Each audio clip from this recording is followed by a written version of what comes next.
Capital investi 60 000, rendement net 97 000. Du coup, on est sur un rendement de 162,51%. Donc, en tout, le rendement passerait à 121%.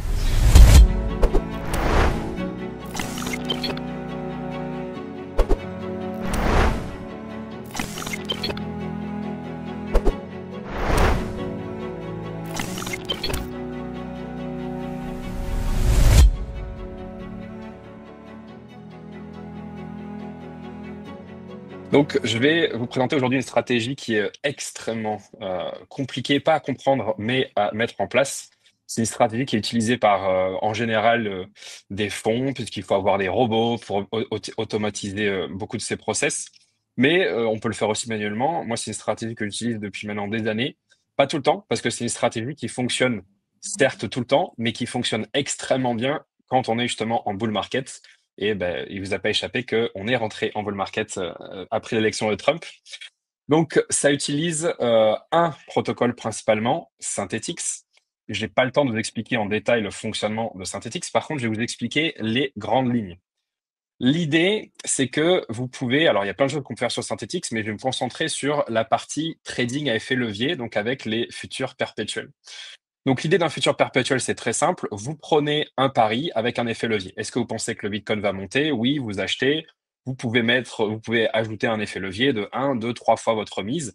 Pareil pour ceux qui pensent que le Bitcoin va chuter. Lorsque vous gagnez de l'argent, c'est-à-dire que lorsque votre pari est gagnant, lorsque le Bitcoin chute et que vous avez vendu, quelqu'un va vous payer. Ce quelqu'un, ce sont les fournisseurs de liquidités. Donc, c'est-à-dire que lorsque vous êtes fournisseur de liquidités sur Synthetix, lorsque les traders gagnent de l'argent, vous en perdez et vice-versa. Donc, pour essayer d'avoir le moins de risques possible qui repose sur les épaules des fournisseurs de liquidités, l'objectif du protocole, c'est d'équilibrer les acheteurs et les vendeurs.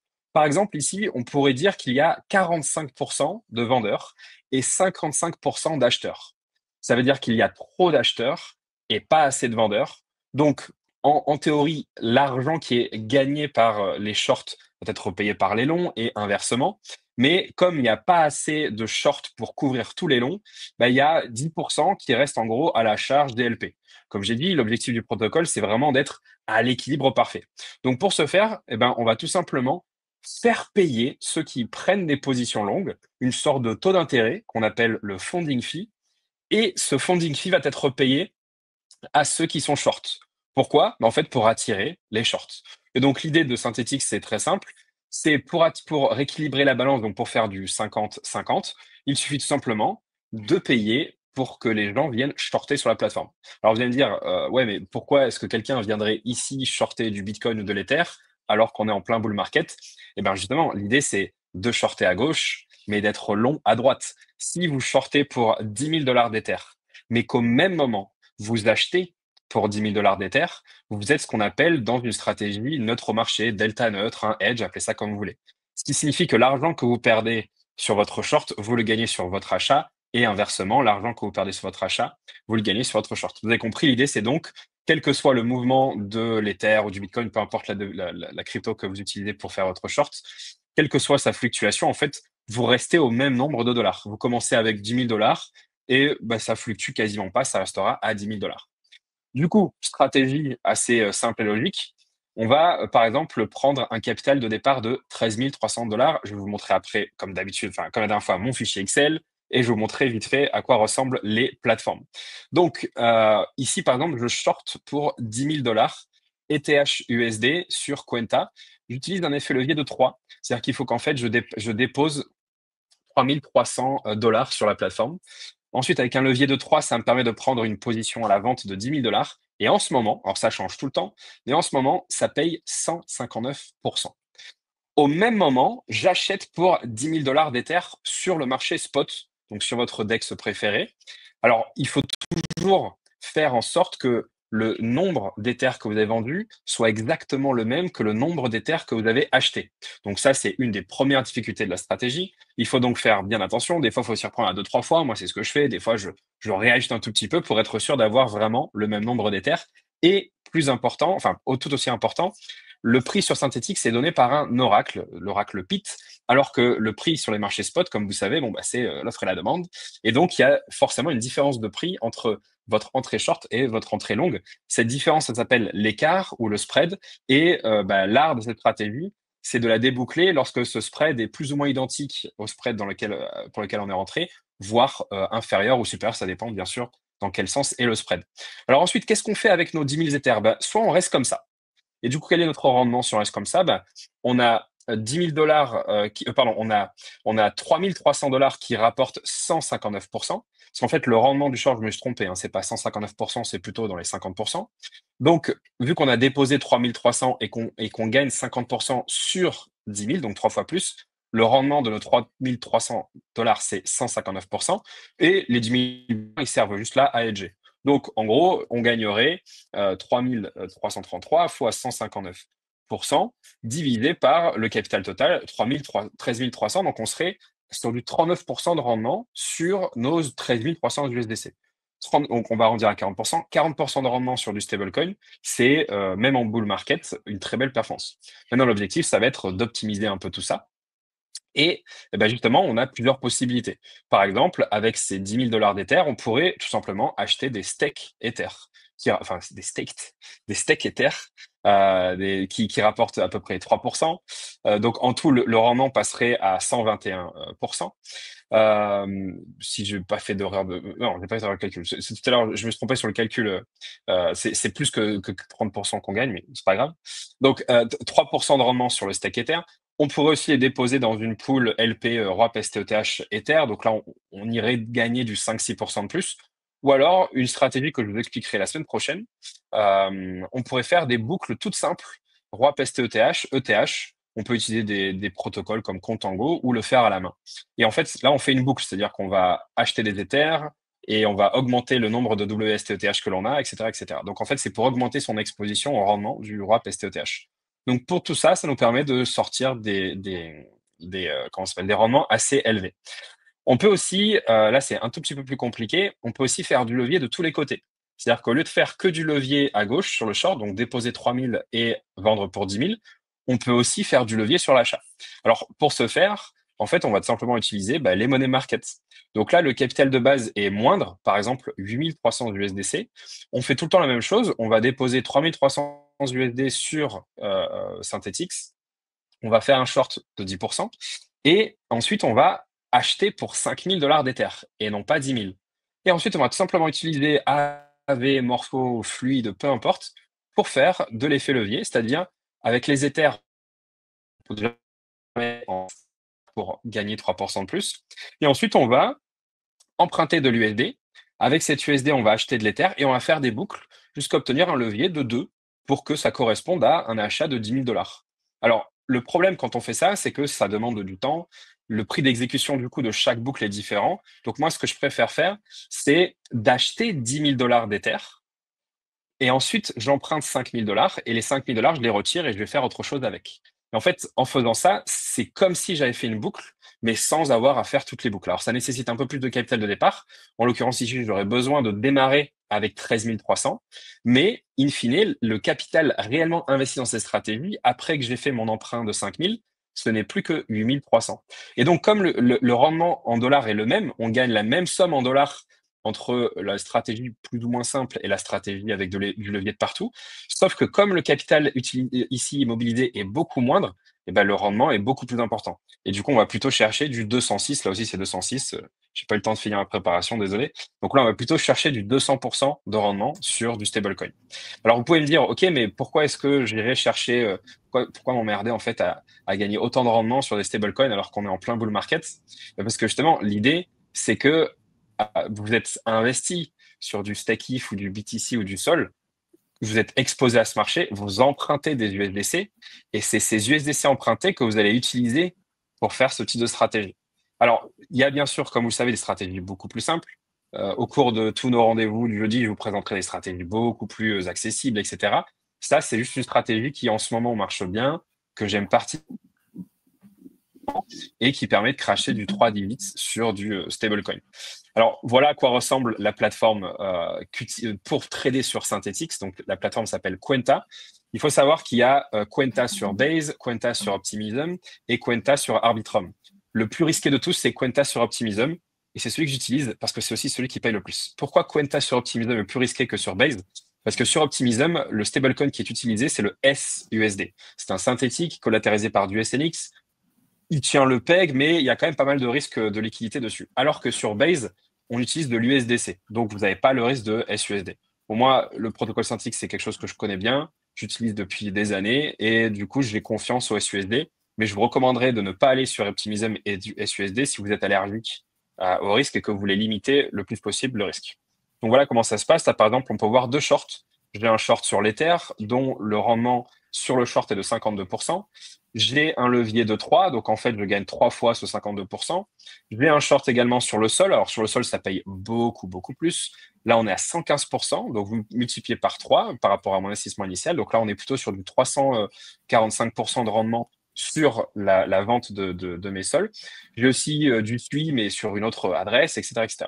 Ensuite, je mets tout ça je fais ma boucle sur Morpho, et voilà le petit fichier Excel du coup à la fin.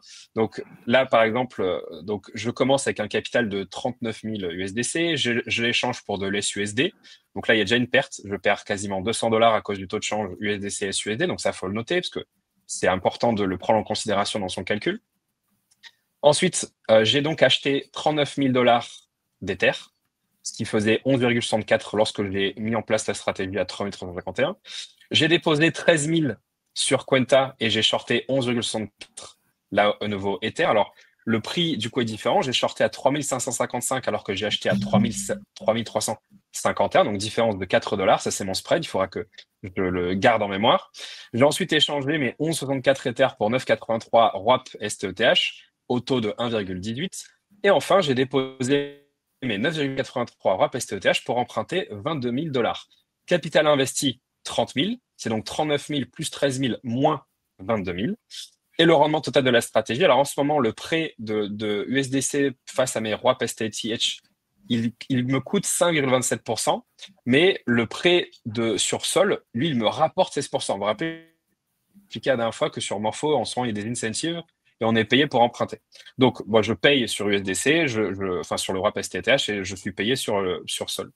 Du coup, le rendement de mon prêt, c'est moins 28. C'est-à-dire que je gagne 3%, mais j'en paye 5. Donc, au final, je perds 28 $ par an sur tout mon prêt. C'est négligeable. Le rendement de mon short, c'est 20 000 $.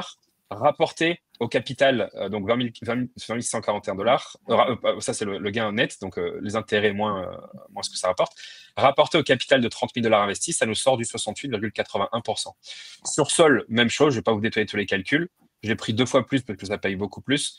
Capital investi 60 000, rendement net 97 000. Du coup, on est sur un rendement de 162,51%. Alors, qu'est-ce qui peut mal se passer? Eh bien, on est sur du levier de partout. Qui dit levier, dit liquidation. Donc, par exemple, si je retourne sur la plateforme de Quenta, on peut voir ici où est mon niveau de liquidation pour le sol. C'est à 290 $ et mon niveau de liquidation sur l'Ether est à 4 462 $. Tout ce que je nous souhaite, c'est qu'on y aille à ces 290 et qu'on y aille à ces 4 462 $, mais ça risque de poser un gros problème pour ma stratégie. Puisque si je me fais liquider à 290 $, ça veut dire que je ne serai plus delta neutral, il me resterait mes achats de sol. Alors si le sol explose les 290 et va en ligne droite jusqu'à 500, moi je suis très content. J'aurais du coup gardé mes achats et du coup je gagnerais beaucoup plus. Par contre, si on touche les 290 et que le marché se retourne, bah là je serais pas content. Donc ce type de stratégie nécessite une énorme veille, surtout lorsqu'on est proche des niveaux de liquidation. Donc moi ce que je fais, c'est que quand je commence à être trop proche de mes niveaux de liquidation, j'ai pas envie d'aller me coucher, me réveiller avec un sale résultat. Autant vous dire que ça m'est arrivé par le passé. C'est une stratégie que j'ai testée, j'ai fait des erreurs et donc j'ai dû la peaufiner. Et donc, ce que je fais souvent, c'est que je rebalance ma stratégie. C'est-à-dire que je referme tout, je vends les Ethers, je fais ma position, je revends les Ethers ou les sols et je refais cette stratégie de zéro avec un prix beaucoup plus élevé. Ça demande du temps, c'est un peu stressant, ça demande du monitoring, mais pour moi, le jeu en vaut largement la chandelle. Après, rappelez-vous que ces stratégies ne fonctionnent que quand on est en bull market.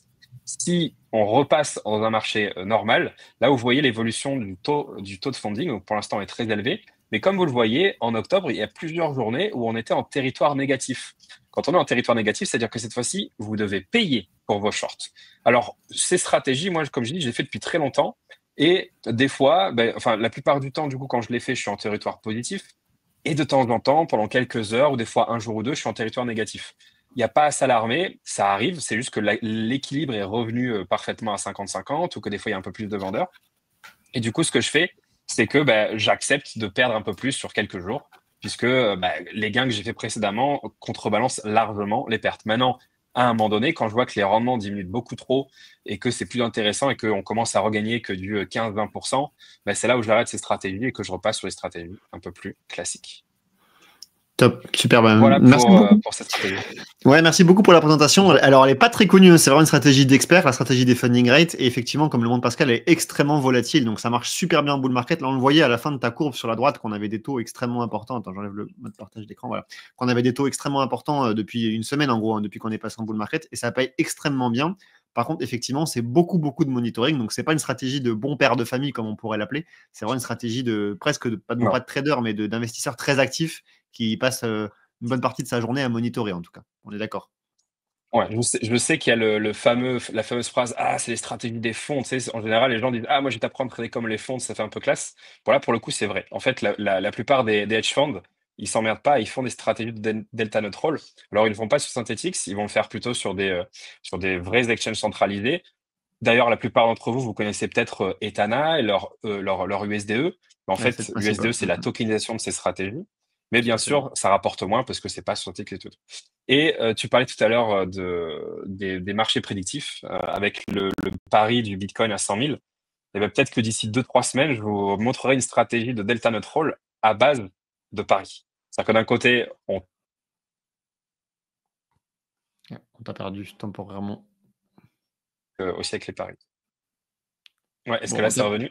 ouais, c'est revenu, c'est bon. On t'a perdu sur la dernière phase, mais c'est pas Ok. bien grave. En tout cas, excellente stratégie. Encore une fois, c'est une stratégie sur le stablecoin, hein, qui est. Donc là, Pascal nous montrait, on est entre 65% de rendement avec la stratégie sur l'Ether et 150% avec le Sol. Donc c'est des rendements vraiment très très difficiles à obtenir en DeFi. Il y a des rendements évidemment plus simples à obtenir avec des stratégies plus faciles, mais du coup plus bas. Évidemment, on est sur du 20-30% en ce moment en bull market sur des stratégies plus faciles. Rien de tout ceci n'est un conseil en investissement, bien évidemment.